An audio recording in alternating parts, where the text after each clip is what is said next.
Nom, prénom, question. 30 secondes. Congo Ariane, je me présente. L'une des remarques qui vient lorsque l'on traite de la francophonie, c'est la difficulté de cette organisation à créer un attachement de la société civile. Quelles sont les solutions? J'ai une autre question.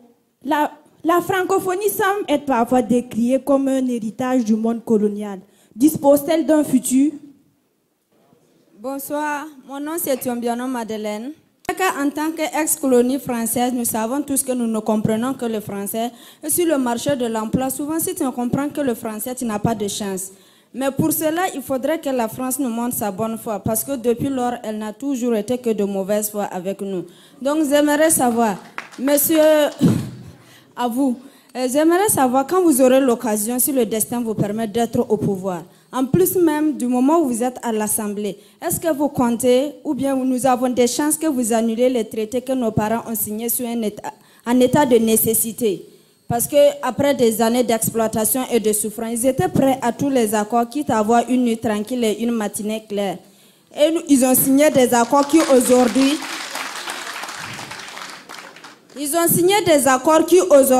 c'est vrai que théoriquement, nous sommes indépendants, mais dans la pratique, vous savez très bien que nous ne sommes pas indépendants. Et quand vous serez au pouvoir, est-ce que vous allez annuler ces accords? Après ça, nous sommes prêts à lutter avec vous jusqu'au fond de l'océan. Je réponds au nom de Sawadoro Pegedwende. Ma question est la suivante. Nous savons tous que François Compaoré et Guillaume Soro sont des individus qui sont sous un mandat d'arrêt ou une condamnation par la justice de leur pays. Mais ces derniers continuent à se pavaner dans les rues de Paris. Quelle est cette loi que vous avez proposée en tant que député à l'Assemblée française pour éviter que la France protège ses délinquants sur son sol? Merci. Honorable député, je réponds au nom de Daouda Ilboudo. Ma question est la suivante. Est-ce que votre exposé politique sur la francophonie peut convaincre les peuples colonisés, si bien que depuis la colonisation esclavagiste, en passant par la parodie d'indépendance dégaulienne, il n'y a pas eu un véritable changement au sein de la société, si ce n'est que des erreurs de sang? Je vous remercie. Oui. Bonsoir, Monsieur Mélenchon. Philippe Arnold, alias Tibarayen Sommet. Je vis depuis 13 ans au Burkina et je suis un promoteur du moringa, dont j'espère que Blandine Sankara vous a vanté toutes les vertus dans son jardin, Yelimani. Ma question est très simple. Dans les 300 millions de francophones que vous évoquez et qui sont régulièrement évoqués, il y a 22 millions de Burkinabés. Est-ce que ça correspond à une réalité? Pour ceux qui vivent et travaillent ici, c'est loin d'être le cas. Et c'est juste une question. On se gausse, et aujourd'hui c'est une secrétaire générale anglophone d'un pays où 7 millions de personnes sont considérées comme francophones aussi, parce qu'ils font partie. Il y a une réalité qui est toute différente. Le nombre de Burkinabés qui parlent le français n'est pas aussi nombreux que celui qu'on trouve dans cette salle. Donc est-ce que ce programme s'adresse à toute la nation burkinabé ou à une partie, une élite, et on pourrait le comprendre, pourquoi pas, à une élite qui est universitaire, d'étudiants, de gens lettrés, qui sont largement minoritaires. Donc les 300 millions, je voudrais juste pas que ça soit illusoire. Et je partage évidemment largement les objectifs que vous avez brillamment développés ce soir. Mais cette réalité, je trouve qu'on n'en parle pas assez. Le nombre réel de francophones dans les pays dits francophones, avec entre griffes, comme on dit ici. Merci. Je suis bien d'accord sur le fait que, pour finir, je donne des opinions personnelles. Je préférerais être le président de la République française, mais je ne le suis pas. Et donc, je réponds sur... Je me sens comme en quelque sorte de plein pied avec vous. Je n'ai pas de conflictualité. Si j'étais le président de la République française, il faudrait que j'assume la totalité de la politique de mon pays, et je le ferai. J'essaierai de corriger, d'entendre, de dire on fait plus ci, ça on a eu tort, enfin bref, comme on le fait quand on respecte ses interlocuteurs.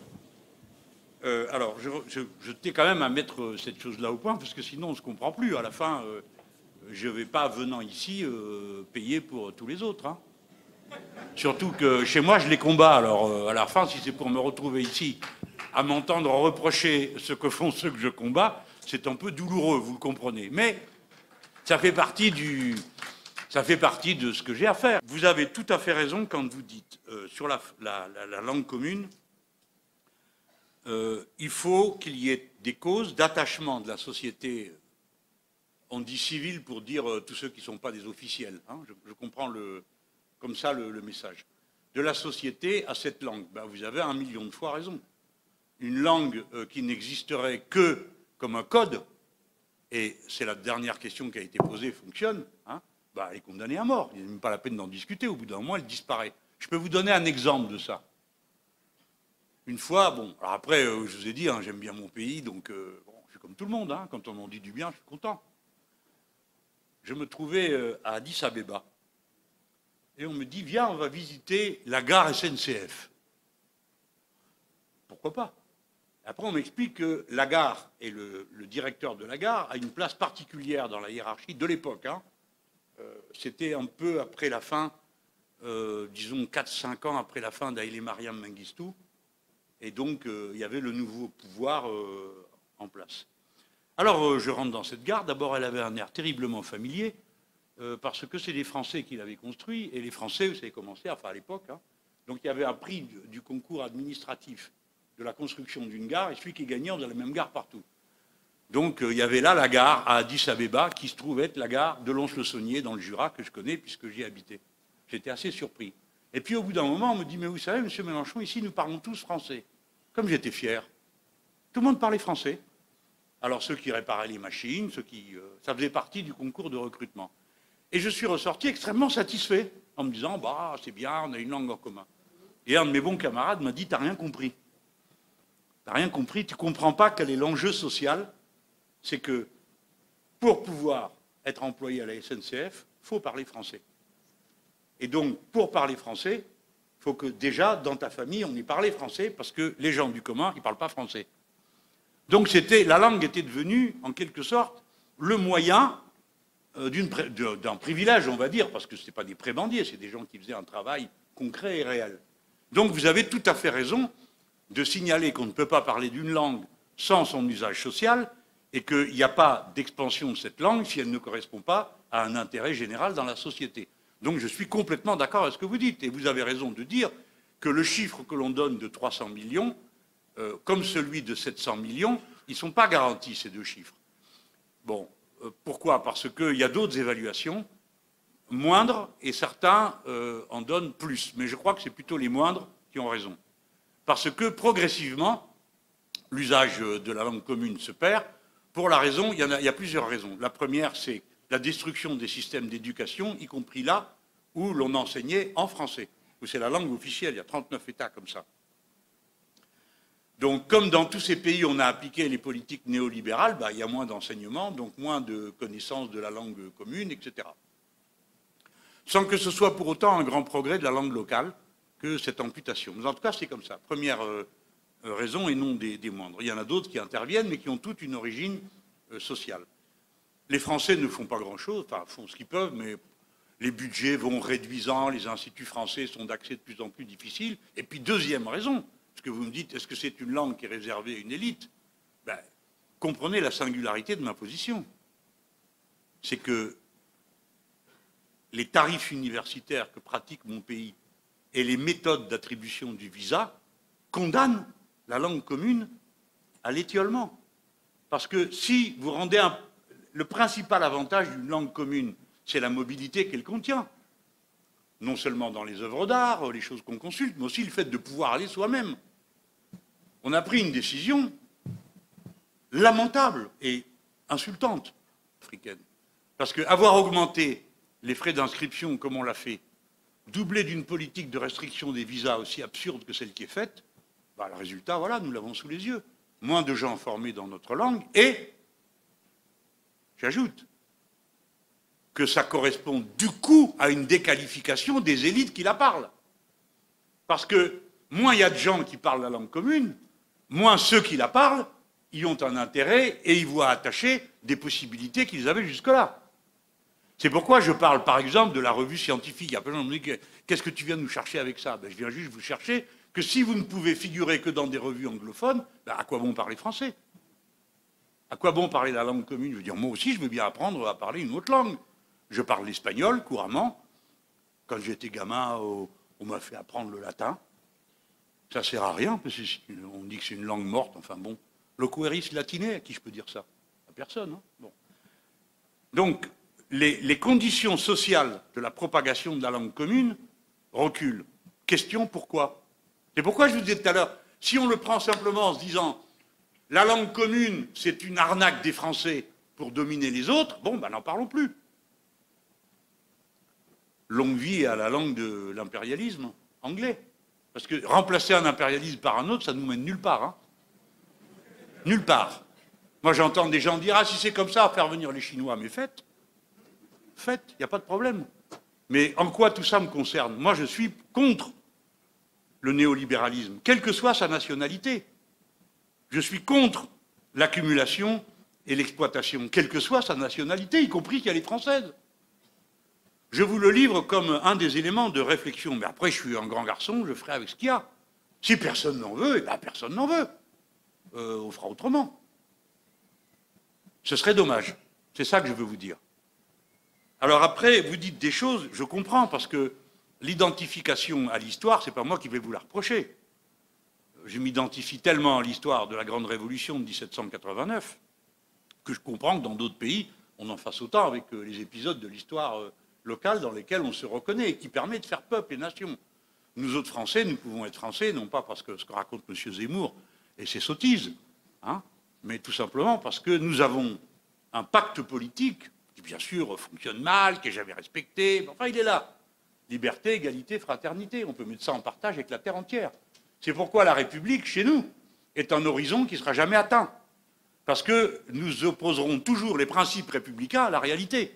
La colonisation n'a rien à voir avec l'idéal républicain. Vous connaissez cette histoire comme moi.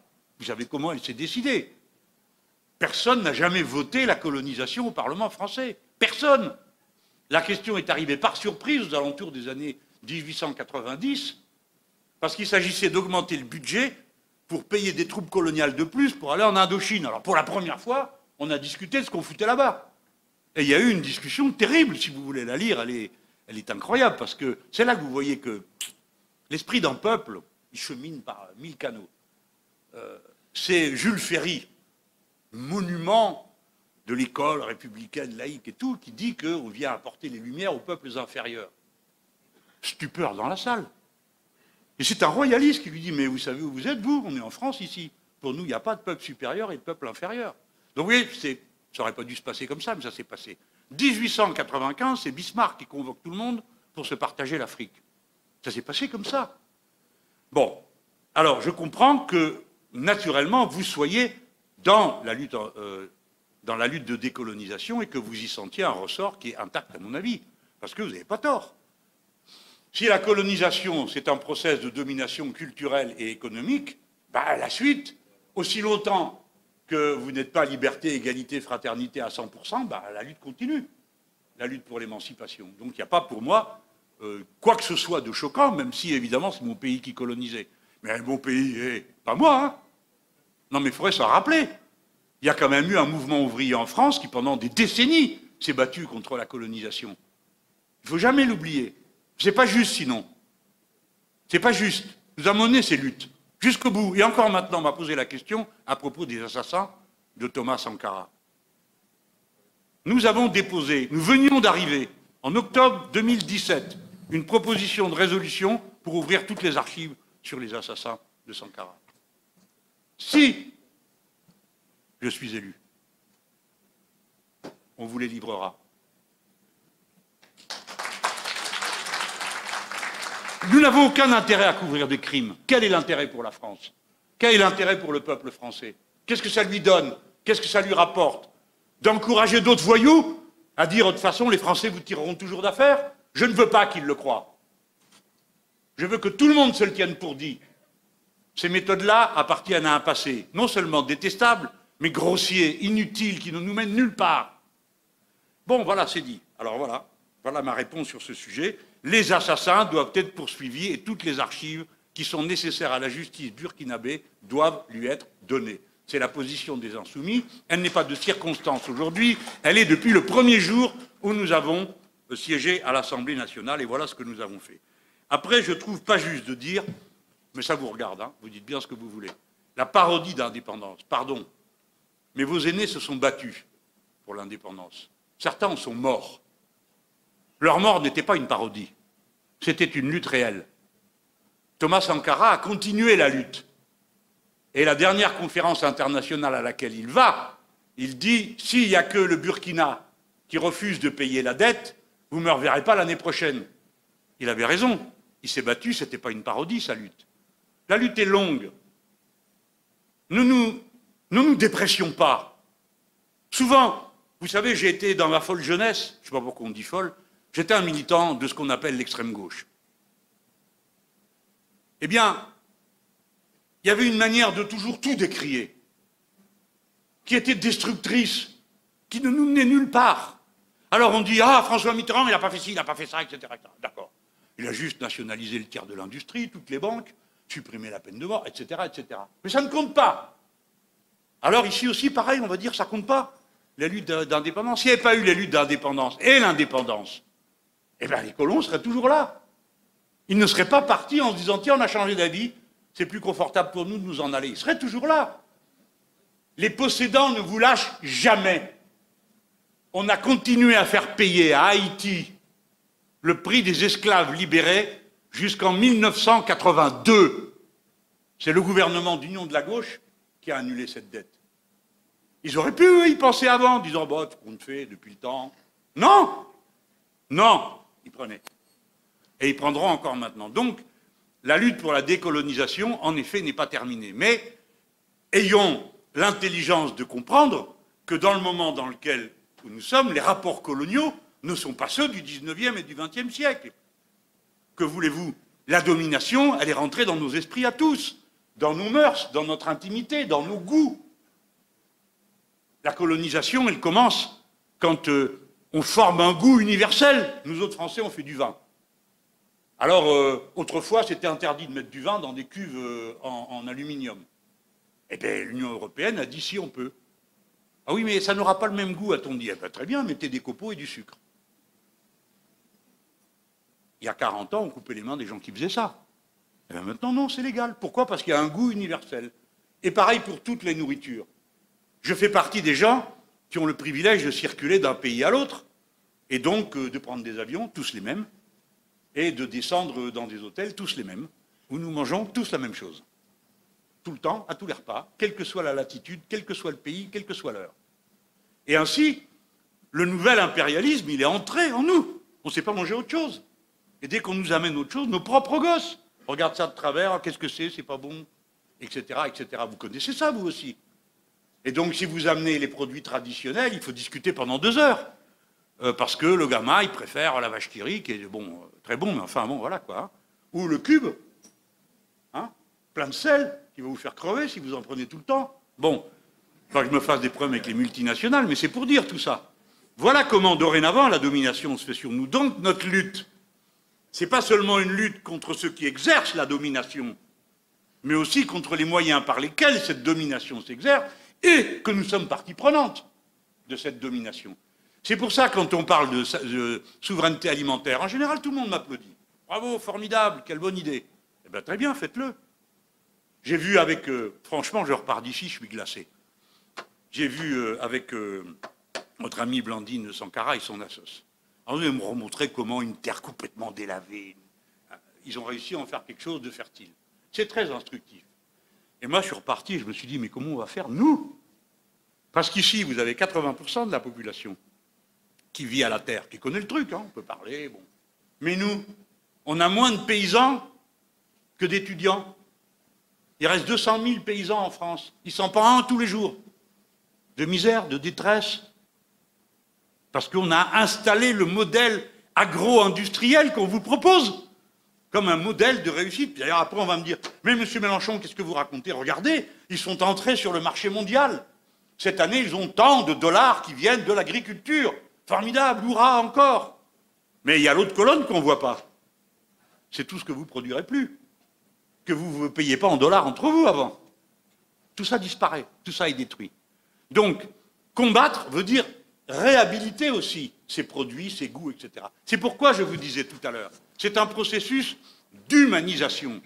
Le néolibéralisme est un processus qui déshumanise, parce qu'il réduit l'humanité à quelques goûts sommaires, à quelques comportements, à quelques règles absurdes, la concurrence libre et non faussée, etc., etc. C'est pourquoi, simplement, j'ai bien compris, je vais laisser la question ouverte. Quelqu'un m'a dit, est-ce que la francophonie a un avenir? J'en sais rien, je laisse la question ouverte. J'ai fait de la philo dans mes études. Il y avait une bonne blague qu'on racontait, nous autres, hein, les matérialistes. Il y avait au 5e siècle, avant l'ère commune, un groupe de philosophes qui discutaient de la réalité de la réalité. Ah, nous, en philo, c'est comme ça. Donc le sujet était, est-ce que la réalité est vraiment la réalité ou est-ce que c'est seulement un rêve ou une illusion, comme dit le poète? Alors chacun avait son argument, tatati, tatata, et arrive Diogène, le philosophe qui ne respectait rien, avec sa toge, et on lui dit, et toi, avec un peu de mépris, parce que c'est un sauvage, quoi. Quel est ton argument? Alors il ouvre sa toge, il sort un bâton, il tape tout le monde.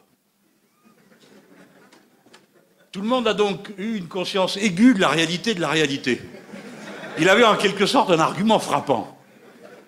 Donc, la francophonie, elle a un avenir si elle sert à quelque chose de commun. Si elle sert à rien, elle servira à rien, et vous l'aurez perdue. Comprenez-vous? Ça ne cessera pas d'être la langue d'un certain nombre d'entre nous, mais vous l'aurez perdue. Alors que nous pouvons être avec la langue commune, à condition de décider, mais ça ne tombera pas du ciel. Il faut qu'on ait une activité commune. Regardez la puissance des hispanophones. Il doit bien y avoir quand même des gens de gauche dans cette salle qui pensent comme moi.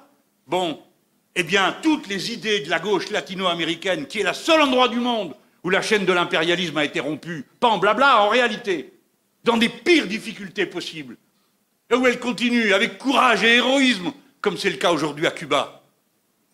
Eh bien, comment ils ont fait? Ils ont partagé. Pourquoi? Parce qu'ils parlent la même langue. Parce qu'ils ont les documents qui circulent entre eux.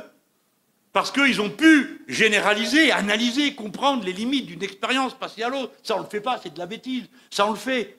On arrive à comprendre comment affronter l'impérialisme. Pas l'impérialisme mythique, le vrai. Celui avec lequel vous avez 3500 km de frontières communes quand vous êtes le président de gauche du Mexique. Et qu'on vous amène des hordes de gens qui, tout d'un coup, sont partis de 2 ou 3 pays. Et où les Nord-Américains s'en servent comme d'une provoque. Heureusement, toute l'Amérique latine s'y est mise. Pourquoi? Parce que tous parlent espagnol. Et partout, dans tous les pays, on a organisé des noyaux de résistance, de propagande, pour bloquer l'initiative que l'Empire était en train de prendre. Je vous en parle avec flamme, parce que pour moi, c'est ça l'avenir de cette langue commune. Peut-être que j'ai tort, peut-être que ça ne se produira pas. Peut-être que les comptes à régler entre nous sont trop importants, réglez-les. C'est plus l'affaire de ma génération, en quelque sorte. Mais je suis sûr que c'est un joyau que nous avons dans les mains, que cette langue commune. Et elle vous appartient, bon sang de bois, elle n'appartient pas aux populations de l'Europe du Nord vieillissantes qui ne savent qu'en faire. Elle appartient au continent de la dynamique. C'est à vous, cette histoire-là. Et par conséquent, même si nous sommes moins nombreux à être de la langue commune, comme l'a dit tout à l'heure, 2 personnes l'ont dit avec justesse, nous sommes quand même dans des proportions incroyablement plus nombreux que nos seuls pays.